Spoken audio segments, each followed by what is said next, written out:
Hi, welcome to tonight's coverage. We're continuing coverage of the 2018 general elections.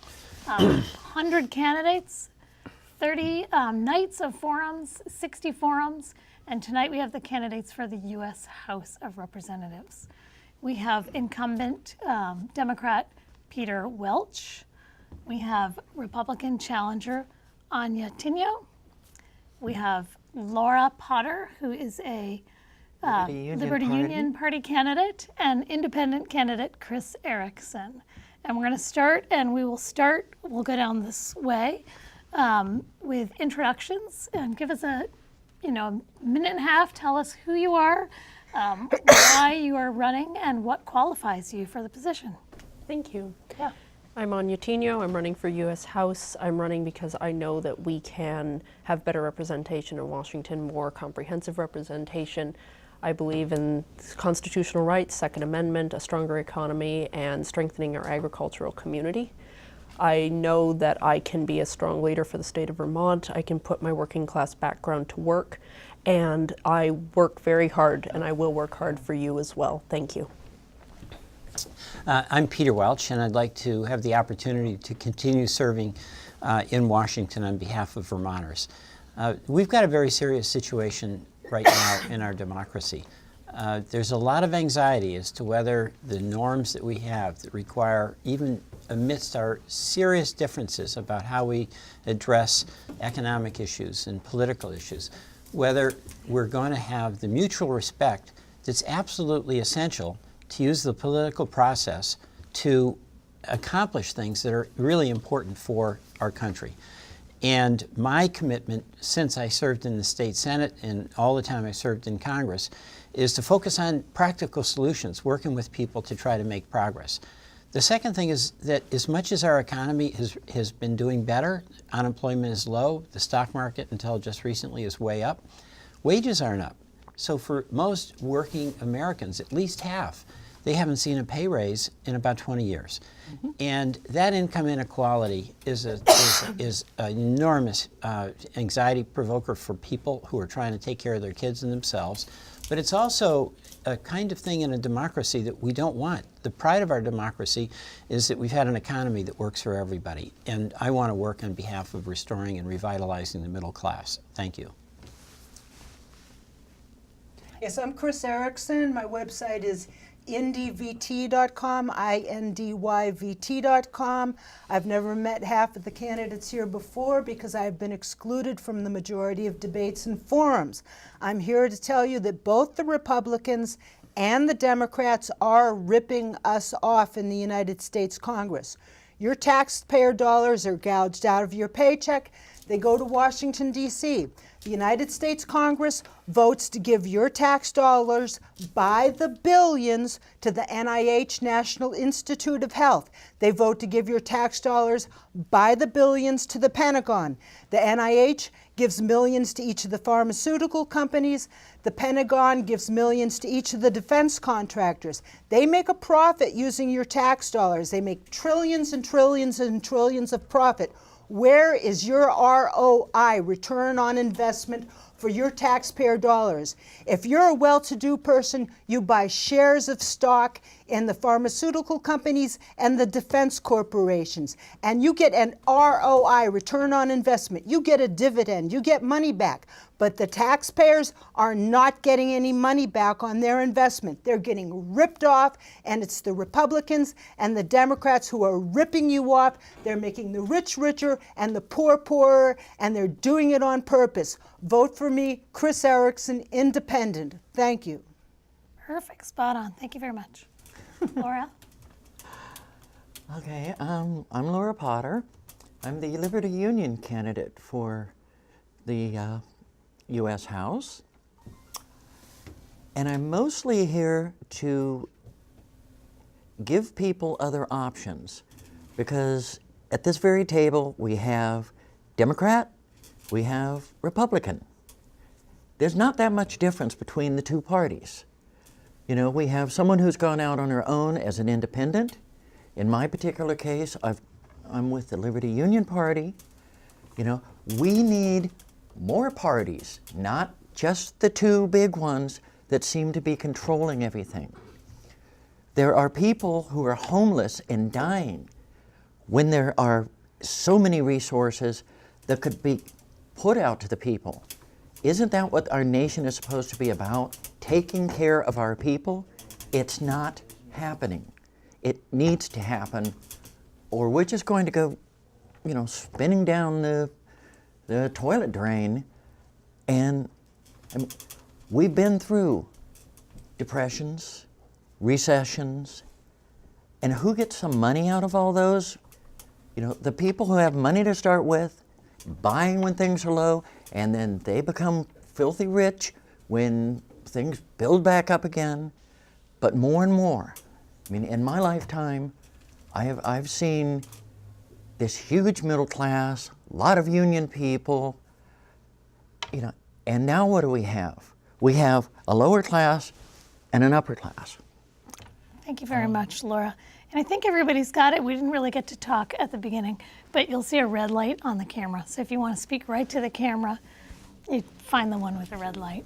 Sounds good. Thanks Thank for that. So following up on that, that's a great segue into the first question, which is arguably the country is pretty politicized and in a partisan way right now, and Washington as well. So considering, and we're not sure what's going to happen in the midterm elections, so considering what gridlock there could be in Washington, how can you deliver on the promises that you would like to bring to Vermonters? How do you expect to bridge that gap in Washington? And we'll start with you, and then we'll go around. Well, first, Congress is broken. And in the past 4 years, I'll give an example. We passed the health care bill, and that was a number in 2010, and actually a little before that. And then there was an effort to repeal it. It was very controversial. And when we had a hearing, actually we had the committee meeting on the question of repealing the health care bill, we went in the committee at 10 o'clock in the morning, doors are locked, we're there for 27 hours. That's the first time the bill was passed out. There was never a committee hearing allowing us to look at it. And I'm not talking just about Democrats didn't see it. Republicans didn't see it.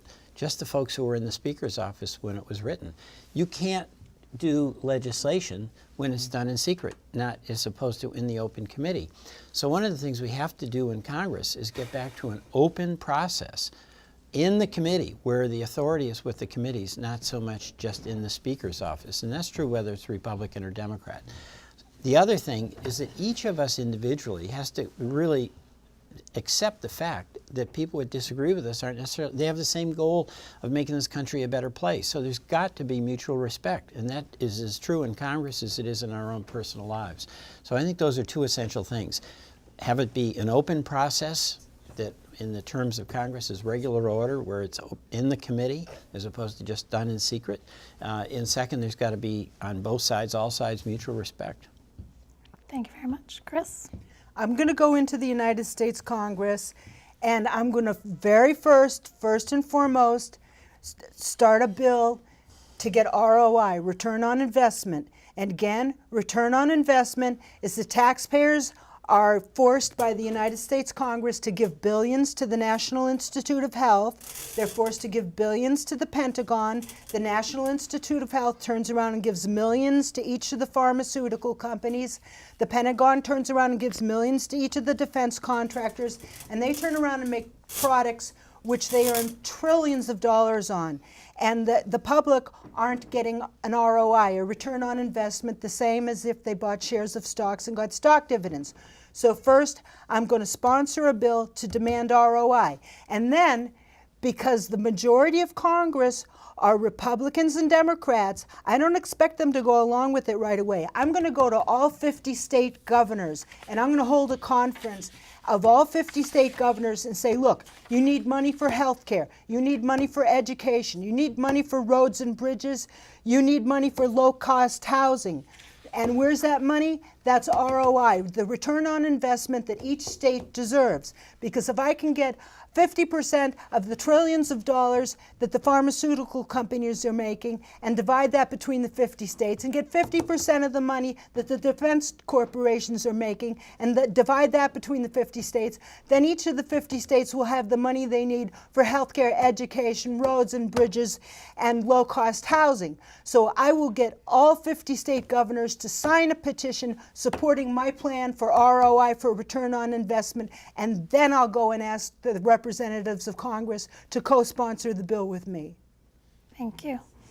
Could I ask you to repeat the question, Yeah, please? Laura, so the issue is the partisan divide in Washington.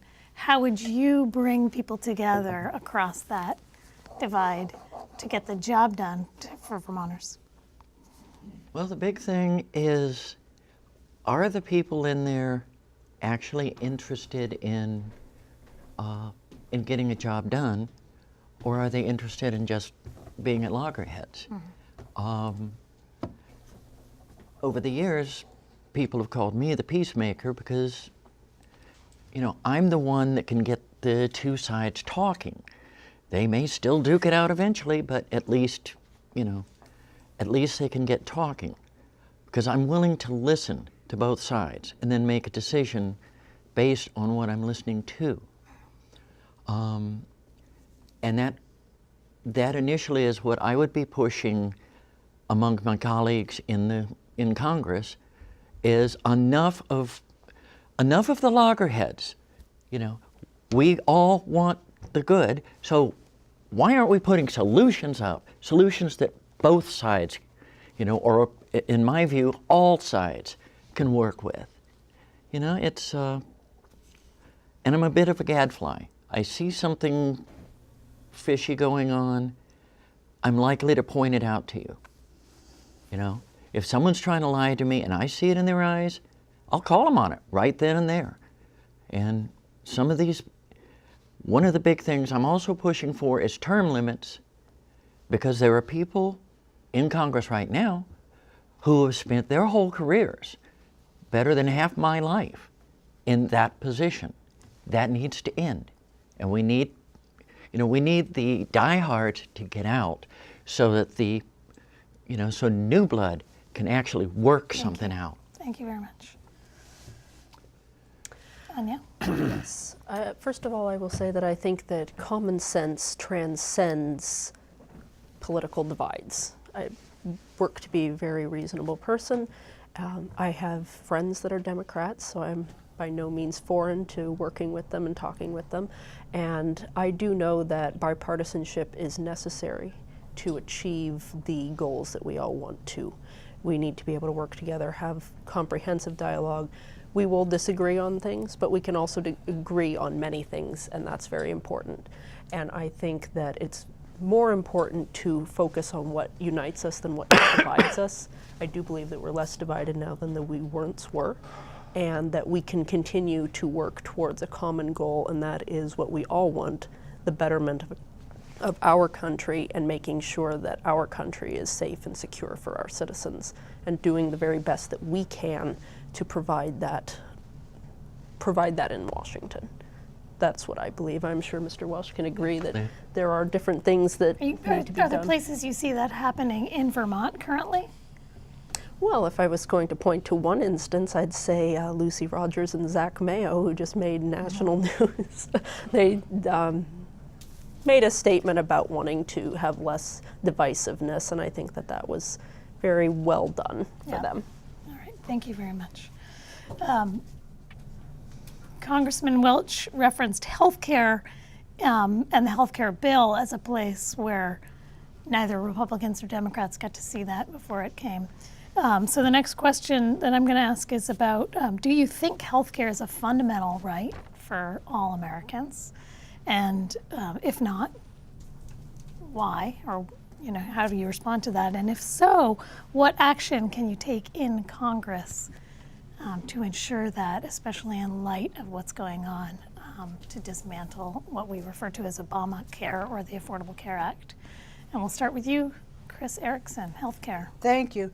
For healthcare, back to my ROI, return on investment plan. We pay our taxes to the federal government. The federal government allows the United States Congress, which is in charge of bills that to do with money. The U.S. Congress gives our tax dollars to the National Institute of Health. The National Institute of Health gives our money to the various pharmaceutical corporations.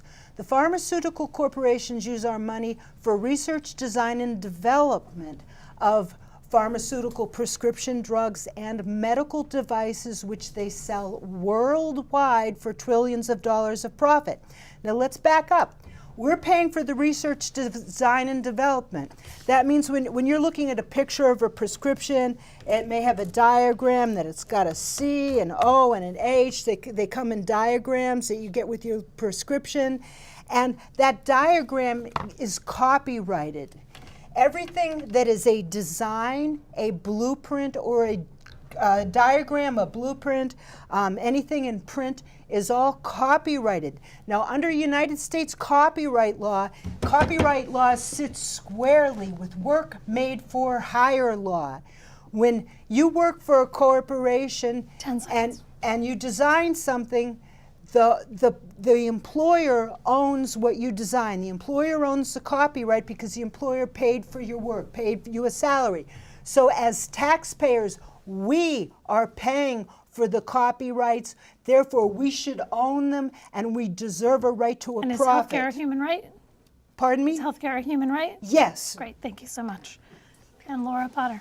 Absolutely. The others have already put bills into Congress and also in various states in the direction of the universal health care.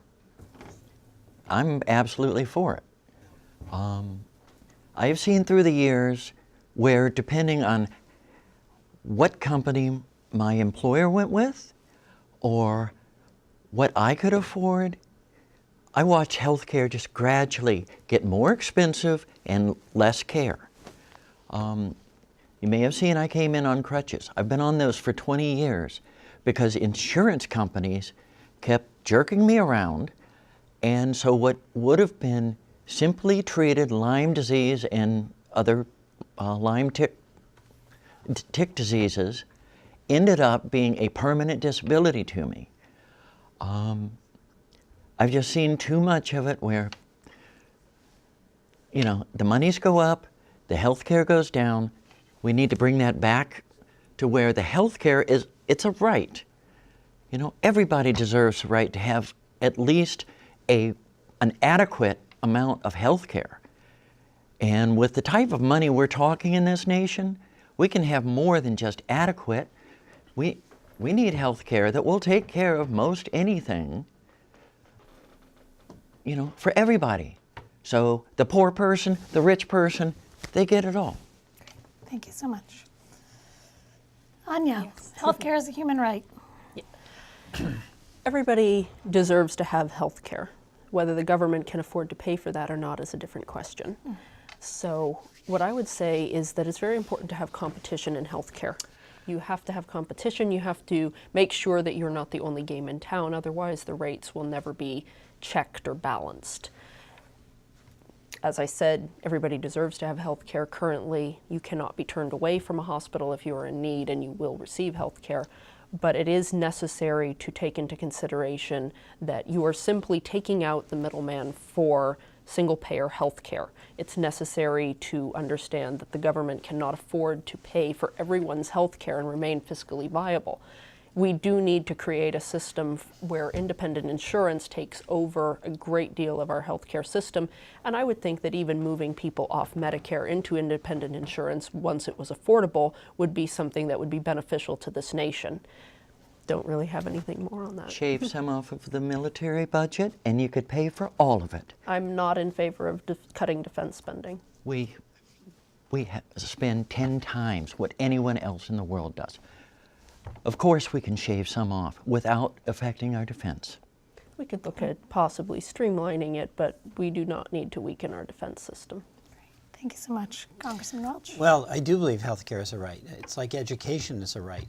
Any strong society needs to make certain that all of its citizens have access to the health care that they need and have access to the education they need. I mean, the truth about our health care system here is that it's the most expensive in the world, and we don't get the best results. I mean, there are places you get really good health care, but we spend twice as much as most of our industrialized peers. And we have more people who are not getting access to health care, and it's incredibly expensive, and that's what's killing us. I would never cut Medicare. That has been a godsend for folks 65 and over. I didn't say cut it. Well, you said move to private insurance, and I would see that as really gutting it. Because what's wonderful about Medicare It's a choice. is that folks know they have that security that they can get the care they need from the doctor they want. The government pays. It's with your contributions in mind. It's, we pay into the Medicare fund. But I get to choose what doctor I go to. I get to choose what hospital to go to, and that has provided an enormous security for folks 65 and over. And I'd really like to see a Medicare for All system where everybody has some confidence. If somebody's moving from job A to job B, they didn't have to fear that they'd leave their health care behind. So I think that would really be good for our society. And the fact is that health care is too expensive. It's too expensive for taxpayers. It's too expensive for employers, and it's too expensive for individuals. We got to bring down that cost, including pharmaceutical drugs. Great. Thanks so much. Thank you. So we're going to take a call from our viewers. Sure. And let's see if I can remember how to do this. I should know how. I tell people all the time. Welcome. You're on the air. What question do you have for the candidates? Hello. Hello. Do you have a question for the candidates? I do. I'm not watching, so hopefully they haven't already gone over this. In fact, I'm lucky to even catch you guys. But I was wondering how they feel about legalizing marijuana at the federal level, and if they approve, how fast they think they could get the job done, because people seem to be slow stepping around this. Great. Thank you. Yeah, that's all. Okay, great. Thank you so much. Legalization of marijuana, and we're going to start with Laura Potter. At the federal level. Yeah. At the federal level, Yeah. just like the prohibition against alcohol years ago, the prohibition needs to end. Study after study after study is showing not only is it not harmful, marijuana is quite medicinal in many purposes. And recent studies are even coming out that for most people, there is negligible effect. So if you smoke a joint, you can drive safely. You're more likely to drive more carefully because you're kind of more focused. It's something that was pretty much made illegal in the first place because of racism years and years and years ago. I say years and years, 1930s, basically, when a lot of it came from the jazz, the various jazz groups, and the people that liked to enjoy them. They smoke a joint. Distinction between decriminalization and legalization. Do you have a quick I think 20 it should be seconds on legalized. Decrim, that's kind of what we have in Vermont right now, is more of a decriminalization. But there are still numerous places where you can be arrested and it's, Thank no, it needs to be totally legalized, and at worst, treated like alcohol in Great. Thank you so much. state stores. Anya, legalization of marijuana on the federal level. I don't support that. I view it as a state's issue. I'm not looking to legalize it federally. I think that there's been evidence of traffic incidents on the rise in the states that have done it. I'm not. I won't expound further. I'll save the time. And do you think there should be penalties on states who are choosing to do that by the federal government? Currently, the federal government does not recognize the states that do that as being a legal form of, so technically it is still illegal federally, even though the states have decriminalized it. And how the states choose to deal with that with the federal government, I think that they will have to work out, but I do not support the federal government recognizing this as okay. I think that currently the federal government recognizes it under states' rights. Congressman? Well, I favor this, keeping this as a decision the state makes, and I would favor Vermont making marijuana legal. At the federal level, my view is that the federal government should defer to the states, which they don't do now. So if a state like Colorado passes a law that legalizes it, I think the federal government should not prosecute for that and should defer to the state decision. I think at the federal level, we should definitely legalize medical marijuana, something we did in Vermont some years ago, because there is medicinal benefit. And I don't think the federal government should get between a doctor and the patient and what prescription that doctor and patient think makes sense for that person. So have the federal government defer to the state, respect the state decision, and at the federal level, have us acknowledge that medical marijuana should be legal everywhere. Thank you. I'm Cris Ericson.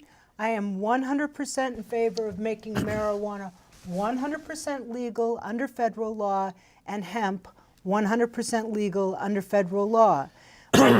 My great-great-great-grandparents owned the hemp lawn farm on the Benson Pike in Shelbyville, Kentucky. They had slaves. I still have some of the slave documents. They even bought and sold children slaves. Slavery was outlawed. When my grandfather was born, George Robert Ericson, he was born in 1898. I am 66 years old. And the slaves were gone, and then the federal government came in and made hemp and marijuana illegal. There went the family farm. Then they started arresting black people in large numbers and compared to white people for using marijuana, and they filled the prisons with black people. Now this made a new kind of slavery. So they ended the old kind of slavery and they made a new kind of slavery. And now we have a third kind of slavery, which I've talked to you about. The ROI, we're not getting a return on investment, and that's a new kind of slavery where we pay our federal taxes, the federal government votes to give them to pharmaceutical companies who have replaced marijuana with their prescription opioid drugs, and they're making trillions of profit, but we're paying for the research, design, and development. We're not getting any return on our investment. That's a new kind of slavery. Great, thank you so much. I want to remind viewers that you can call in 802-862-3966 if you have a question for the U.S. Congressional candidates. I'm going to go to another question that came in from the public via our online question form, and that is, do you support statehood for Puerto Rico? And if not, how would you address the fact that the people of Puerto Rico are denied representation and are continually exploited by the U.S. government? And I think we are going to start with Anya. First of all, I think that it's important to ask Puerto Rico whether they're looking to be a state. I haven't really heard anything on their end. If they wish to become a state, I'm sure that there's a definite ability of looking into that and how it would work and what would be changed in their country to align with the U.S. more closely. I'm not against it. If they so wish to go down that road, I'm not against that. Great, thank you so much. I support statehood. It would be a decision Puerto Rico would have to vote on. And if they voted that they wanted to become a part of the United States as a state, I would support that. I would do that for D.C. as well. And so Puerto Rico has not voted on statehood? They have not? Currently not that I'm aware of. All right, great, thanks. Cris? I'm 100% in favor of Puerto Rico receiving statehood. They already vote in our elections, and they have a right to be a state of the United States of America. Thanks. Kind of need to correct that because because they're a territory and not a state, most votes they aren't allowed to do. But they vote in our federal elections. Not I to my knowledge. I thought they got to vote for president. They vote for a delegate. They have a delegate in Congress. They have a delegate in Congress, so they vote. Okay, so they vote for a delegate in Congress. But the delegate doesn't have the authority to vote on a lot of issues. So there, They vote for a delegate in Congress and then the delegate is duct taped around the mouth? yeah, well, that's what some of the delegates would say. That's true for some of the islands. It's also true for the state of or for the Washington, District DC. of Columbia. I think Washington. we need a lot more information on what's going on, because it seems to me that they really should be a state. Thank you, Laura. I mean, you can continue. I think you were, yeah. Having grown up Thanks for sharing your time. In Florida, I ran into a lot of Cubans. In fact, well, my friends were Cuban, Puerto Rican. There were quite a number of Greek, both new immigrants and people that had been there a while in Tarpon Springs. But on the Puerto Rico issue, there has been discussion, there have been repeated votes, and some have gone each way. You know, the problem is, like the most recent one did say, yes, we want to become a state. And there's a lot of us who are saying, are you sure about that right now? We got some things to sort out on the mainland before we let anybody else in. You know, I'm all for statehood, but with the current state of the U.S. at this time, I don't think it would be a good idea. All right, thank you so much. So we have a question here, and I'm going to read it, and then I'm going to format it for all of us, or all of you sitting at the table. It says here that the Democrats unequivocally vote no to anything President Trump wants to push. Why is such obstructionism done by all Democrats, which results in hate and divisiveness in America? Why can't the Democrats ever give President Trump a chance? And so I think I'll pass that around the table and you can respond to it. Is there something that you think, is there some leeway or something that you would recognize in the work that President Trump has done that you think is important? And I think, yeah, that's right, we are with you. Well, two reasons. First of all, there is way too much division. So the point you're making, I agree with. But second, you got to call it as you see it. So, for instance, I introduced a bill that would protect pharmacists from being gagged, not being able to speak, to tell their customer that if they paid cash, it'd cost them less than if they used insurance. And the pharma companies imposed a gag rule.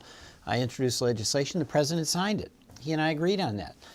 The president just signed some opioid legislation that was a big bill. It had a lot of Democratic and a lot of Republican provisions in it. 4 of them were mine, and the president signed that. So I want to work with him or anybody else when it is something that's going to be good for Vermont and good for the nation. So yes, anytime we can work together, let's do it. Great, thanks. Cris Ericson, is there anything you want to recognize that this current president has done, or do you think standing in his way is a good idea? I think the Democrats are standing in President Trump's way, and they would stand in any Republican president's way, because they want to get more votes, they want to get more voters, and they want to win control of the U.S. Congress in this midterm election. And they're cheating. The Democrats are cheating, the Republicans are cheating, and this is just one of the ways they cheat. You pay your tax dollars. The United States Congress, which is in charge of spending your tax dollars, votes to give your tax dollars to public broadcasting. Public broadcasting gives some of your tax dollars to Vermont PBS and to Vermont Public Radio.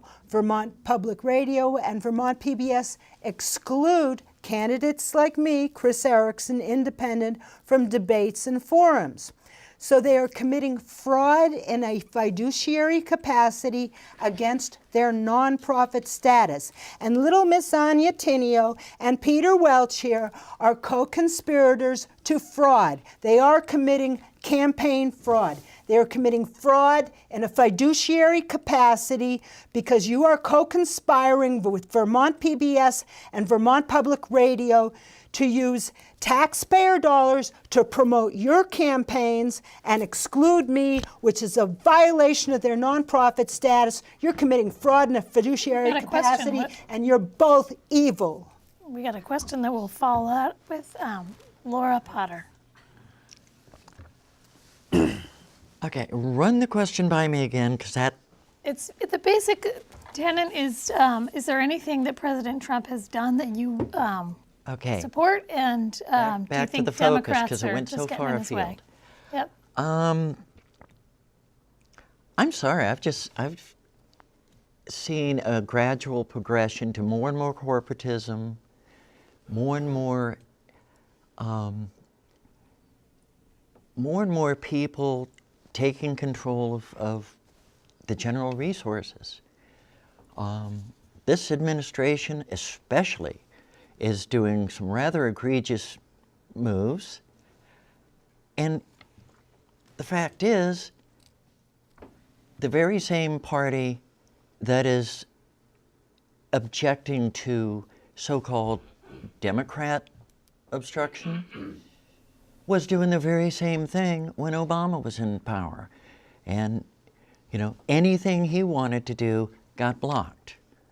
Again, we're getting just these two gangs fighting. We have to end that. I don't like most of what this administration's doing. And that's why I'm here standing for a position in Congress to try to make changes. And I mean, it flabbergasts me that people are so willing to accept, you know, two bulls locking horns rather than maybe trimming their horns a bit so they can't lock them. You know, putting in some rules to force them to not just completely obstruct each other. Thank you so much. So I'm going to skip to this question on open media, which is a little self-serving, but it also follows up on Chris's point, which is that falling cable. Oh, you didn't get your chance to speak. I'm so sorry. Okay. Yeah, I can make absolutely. it very short. You don't need to. You I can don't take your full time. I don't claim to know what the reason that people do things that they do. I don't speak for anybody but myself.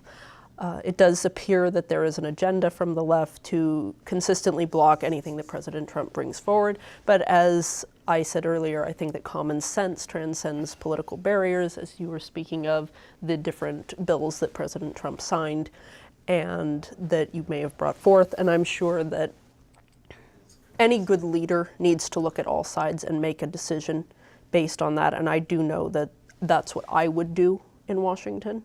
And it's very important to stand up for what you believe in and what you know that your constituents voted for you to do. So that's. And are there specific measures that Trump has put forth that you would support? By measures, the executive orders or? Currently, I support the taxes and tariffs. I support what he did with the Jobs Act. I support the different things that he's doing for agriculture. I think that we're in a time of transition, and the time of transition is often uncomfortable, but in the end, we will be better off for it. Okay, thanks so much. Fascism.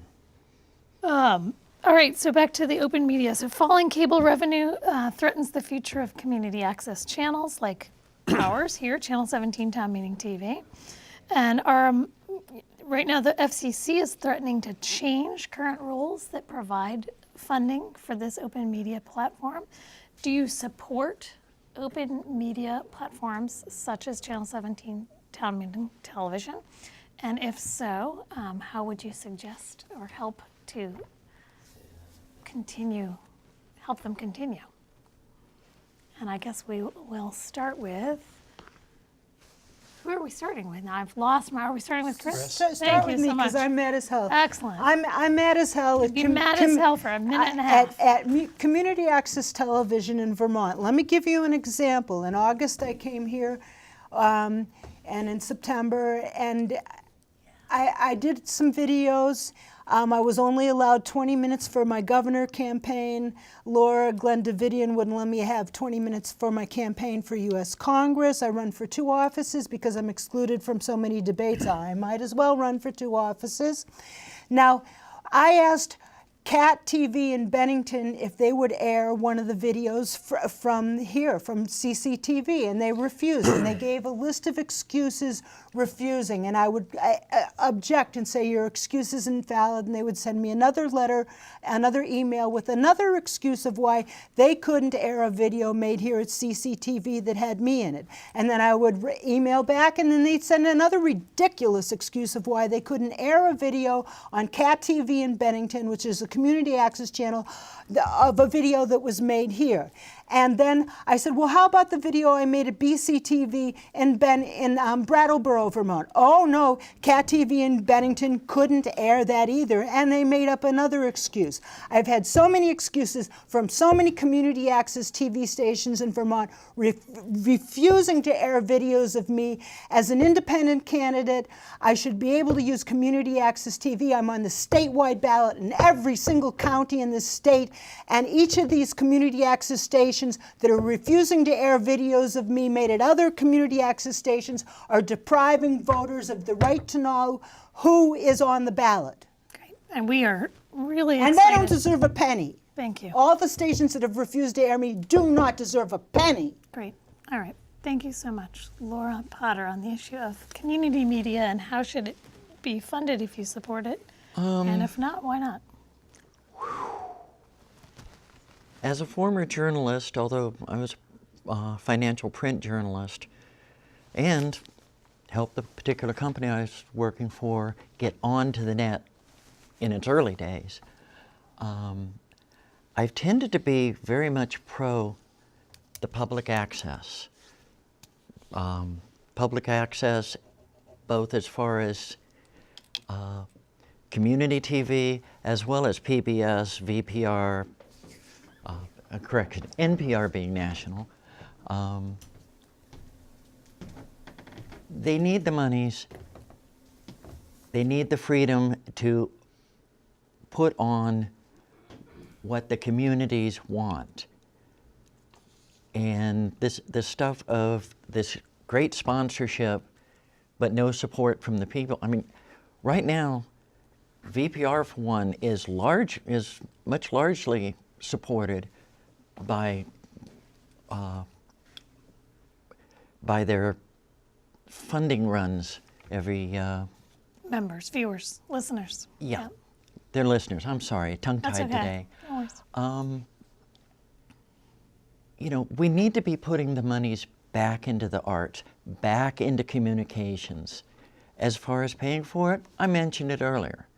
We have a bloated military budget. I'm not talking about cutting our actual defense. I'm talking about skimming the pork off of the top. And that money can go right back to where it's been taken from. And, you know, Thank you so much. I think that community access is valuable to tight-knit communities that may not have a larger media source.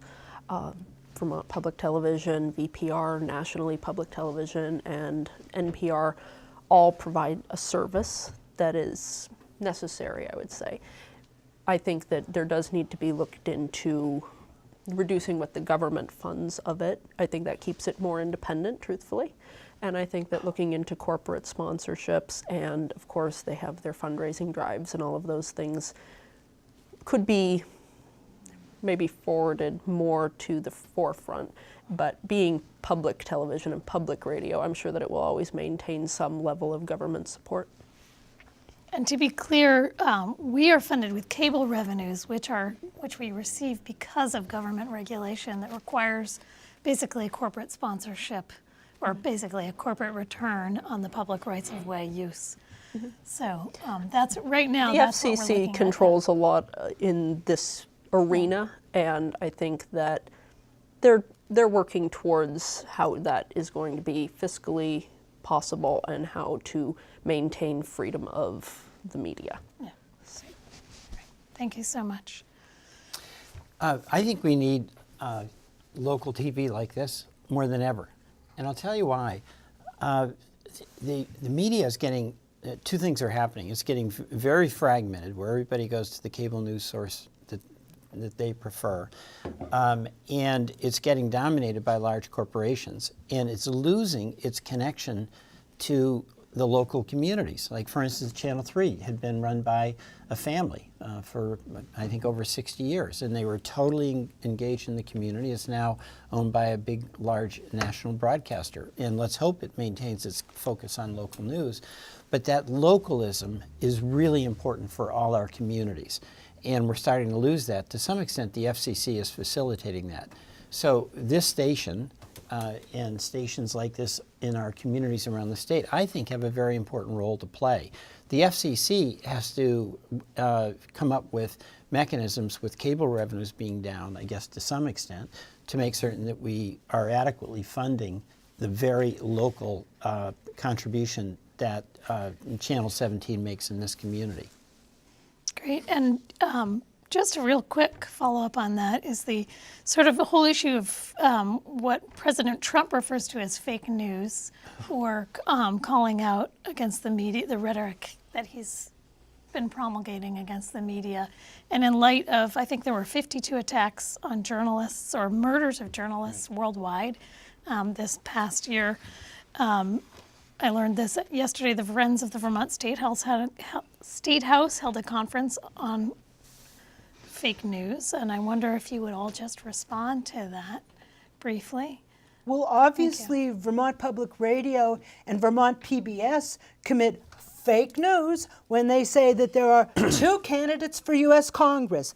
These two evil fake news candidates, Tynio and Welch, who are not the only two candidates for U.S. Congress. But Vermont Public Radio and Vermont PBS commit fake news when they hold debates with only two candidates who are so inhuman and so black-hearted that they wouldn't say, "Excuse me, but where are the other candidates?" You are so self-centered, so inhuman, and so black-hearted that you didn't speak up and say that the rest of the candidates should be invited. And that's what you would do if you were elected, and it's what you have done. You've lied in the past. You've voted to lower food stamps for the most vulnerable Vermonters. Totally and not you true. are no better because That is- you didn't that speak is up. not true. You voted to lower food stamps. Yes, you did. Ms. Erickson, we're trying to have a pleasant Yeah, no, there's conversation nothing pleasant here. Please about try you to keep your because tone down. you're nothing but a conceited little missy who your opinion of me needs you to be conspired- toned down. No, it doesn't. You Yes. conspired. A minute and a half, You and it's- conspired to we'll give you a exclude chance me to from respond. debates. We'll give you a 30-second chance to respond for a conspired minute. to exclude me from debates. Thank you, Cris conspired to I would Erickson. think that this participate- behavior Fake may news. be why Tynio, PBS doesn't Anya, include Tynio, you. Just don't. Thank you. Laura Potter, on your opinion of fake news and the calls of the media spinning things out of control. Thank you. Fake news used to be those tabloids that you found in, in the grocery store on your way out. That was entertainment. It was fake news. Might read like real news, but I really have seen very little, honestly, fake news on any media. What I have been seeing is I guess the proper term on this would be the slant. You've got conservative slant, you've got progressive slant, you've got centrist, you've got some that really take that over. You look at the news, the core news is there. What's around it is all the opinion and the slant of the particular publishers, whether it's TV or print. The fake news, this harks back to previous days, calling things fake and trying to get people turned against the press. And the free press is in our Constitution. The only other thing is the Postal Service. And these two have been under major attack. Great. Thank you so much. I think when I look at a news story, I read 3 or 4 versions of the same story to try and pick out which fact seems to be the one common thread between the 4. Exactly. And I think that it's necessary to do that due to there is a slant depending on who you're reading it from. So is there fake news? In a sense, there is. And I personally have had a few experiences that have led me to that conclusion as well. As far as journalism goes, journalism is and continues to be a very dangerous job around the globe in some of these other countries, and we do need to guard against it becoming that way in America as well. Freedom of the press is very important. I'm 100% for constitutional rights, and that is one of them. Thanks so much. Well, freedom of the press is a bedrock constitutional right and an absolute necessity to maintain a democracy. And journalists are under assault. And just look what happened to Mr. Khashoggi when he was murdered, and now the Saudis are acknowledging that it was a premeditated murder. What was his crime? He did mild criticism of the Saudi regime. That is terrible. The fake news, that has really been something where I think President Trump has promoted that to discredit any kind of news story. And I do disagree with the president in constantly attacking journalists as peddling fake news. There is a job that journalists have, and that's to adhere to editorial standards, to fact check, to have sources, to do things that can back up their stories. There's a duty that we as citizens have, and that's to use our own judgment when we're reading a story to try to figure out what's the bias, what's the slant, and come to our own conclusion. But in order for us to be able to do that as citizens, we have to have credible sources of news, and hopefully it's in all the different kinds of media. And that's getting more and more fragmented as the citizenry goes to whatever the cable news program is that reinforces their point of view. And did you want to take 10 seconds to rebut the issue of food stamps? Oh, Cris, that's just flat out false. No, it isn't, So, Peter. Cris? Okay. It is an absolute fact that you voted to lower food stamps. Cris, excuse me. Ericson. The bill that I voted against lowered food stamps. And a major reason I voted against the farm bill in the House was because it cut food stamps by $23 billion. You cut food stamps. You voted to cut food Right, stamps. I'm gonna You go lied- to a- No, because he's lied before. You lied before in a debate in 2014, and you said that you didn't take money from defense contractors. that the when public in the has heard same from week, both no, folks. in the same week, Thank you in very the same much. week, you were in the Burlington Free Press. We're going to go now to a phone call from the public.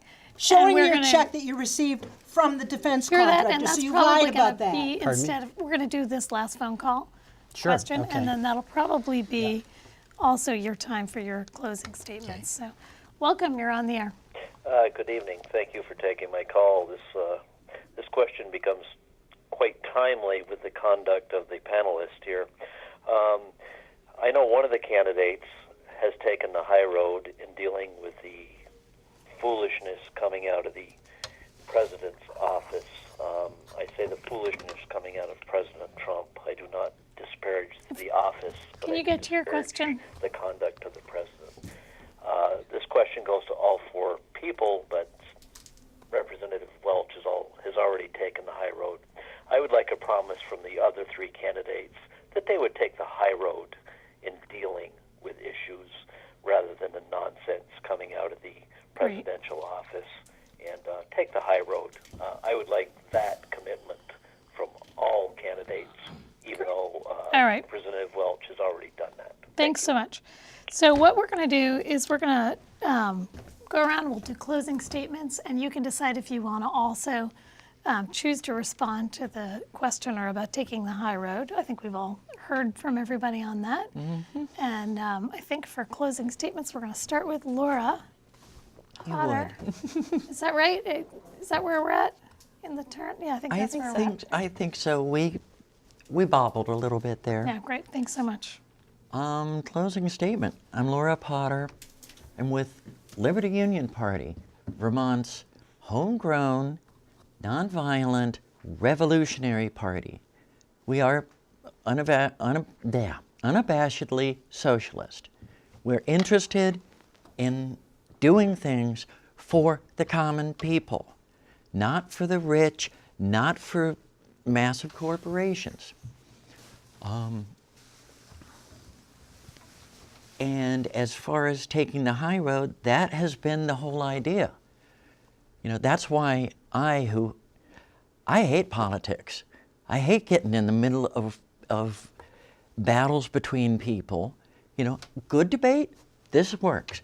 But the battles that I've been seeing, I finally stood for an office for the very reason that we need to get back to the high road, back to caring.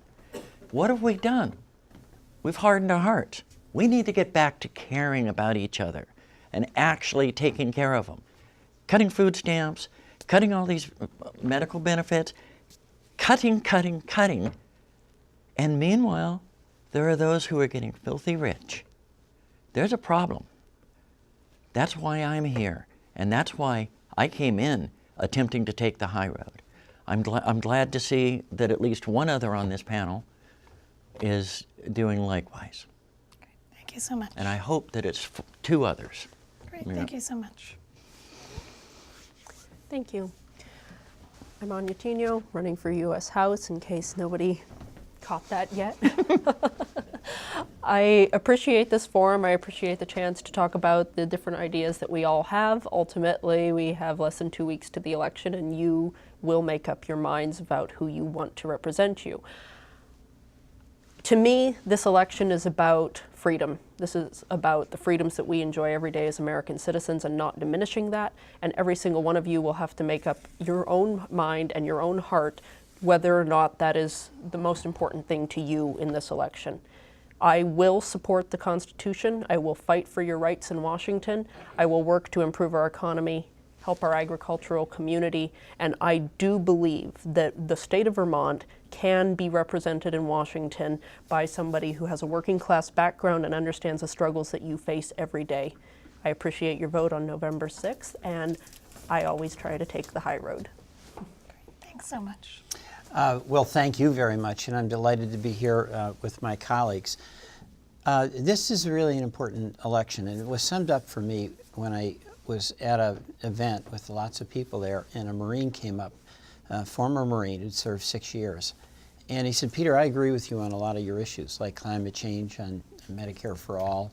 But he said, you know, this election, we're fighting for our freedoms. We're fighting for democracy. You know, the rule of law is being challenged. The role of journalism is being challenged. Truth is being disregarded one day after another. And people are being vilified on the basis of their religion or their sexual orientation. And that's just not right. In a democracy, there has to be mutual respect. In Vermont, we've had that. We're so lucky with our town meeting tradition. You know, you go to town meeting and the debates are fierce. But you've got everybody who's debating in the morning working together to serve the meal at lunch. And it's a recognition that we're all in it together. And what I'm seeing in Washington is very troubling to me is we're moving into this winner-take-all approach. And we've all got to be pulling together for the common good. And my hope is that we're going to get through what I think is a dark time and bring some Vermont values to Washington. Thank you. Thank you so much. Cris Ericson. Yes, my name is Cris Ericson. My website is indyvt.com. I'm racing to win Vermont. INDYVT.com. If you elect me to the United States Congress, one of the first things I'm going to do is get some of that ROI, return on investment, that we have a right to from our tax dollars. I'll run it by you real quick again. We pay our taxes. The United States Congress votes to give them to the Pentagon. The Pentagon votes to give millions to the defense contractors. The defense contractors invent all kinds of defense products, bombs and drones and so forth. They start with the copyright. Under copyright law, we have a right to ownership of the profits because we paid for the research, design, and development. Now I'm going to demand ROI, return on investment, of the trillions of dollars the defense corporations are making. And I'm going to use that money and send it back to each of the 50 states. And in the state of Vermont, I'm going to use the return on investment from the trillions of dollars the defense corporations are making to make homes for homeless veterans. We have 40,000 homeless United States military veterans on any given night here in the United States of America. And even though the nonprofit organizations do the best they can, we still have 40,000 homeless U.S. military veterans on any given night in the United States of America, and half of them are Black and Latino. Are you ready, Vermont? Are you ready, Vermonters? Because I will bring 20,000 homeless U.S. military veterans who are Black and Latino, people of color, to Vermont. Thank you so stop much. talking about racism. Let's do something about it. Thank you. Vote for me, Cris Ericson. Great. Thank you all for tuning in and watching the forum tonight. Again, this is one of 60 forums that we have. If you want to watch this one again or any of the others on local and statewide offices, you can tune in at ch17.tv. I want to thank you all for being here with us tonight, one of the forums that has invited all of the candidates to attend. And on Monday, we will have 9 candidates for the U.S. House, for the U.S. Senate. And we'll be holding that forum at the Winooski O'Brien Center. It's open to the public, and it will also be live online. Thank you and good night.